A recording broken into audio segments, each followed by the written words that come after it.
Assalamu alaikum wa rahmatullahi ta'ala wa barakatuhu. Barkanmu da sake saduwa a wannan channel namu mai suna GZA TV. Ta Allah wanda bai subscribing ba yayi kokari danna mana subscribing kuma yayi sharing din shi. Wannan wani seti ne mai muhimmanci zan nuna mana a cikin wayarmu yau idan Allah ya yarda. Barkanmu da sake saduwa. Assalamu alaikum wa rahmatullahi ta'ala wa barakatuhu. Barkanmu da sake saduwa a wannan channel namu mai suna GZA TV. Da fatan kowa yana nan lafiya. Fatan alkhairi ga yan uwa da abokan arziki. Akwai wani muhimman seti wadda ina so in sanar da mu a cikin wayarmu. Setin shine kamar haka.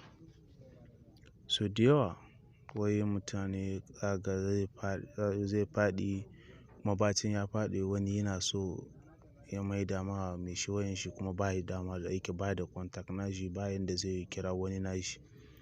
To amma idan ka shiga cikin setin wayanka kamar haka sai ka zo ka danna emergency.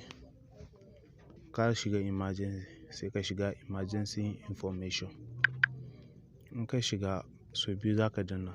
In ka shiga kamar haka zai nuna maka za ka gan wanda bai seta nashi ba sai ka nan wurin empty ne.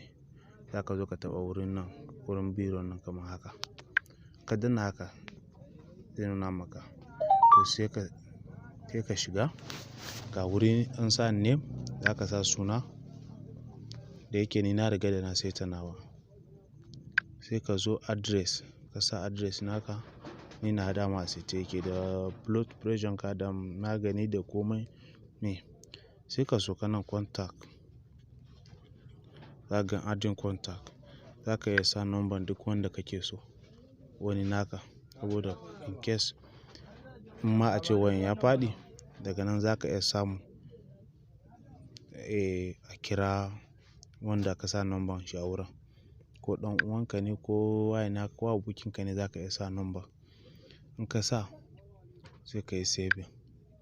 Daga nan kowa zai gani idan ka samu ka seta wayanka kai ma zai nuna maka kamar haka da hoto da komai dai za ka sa. Ya yi kyau na gode.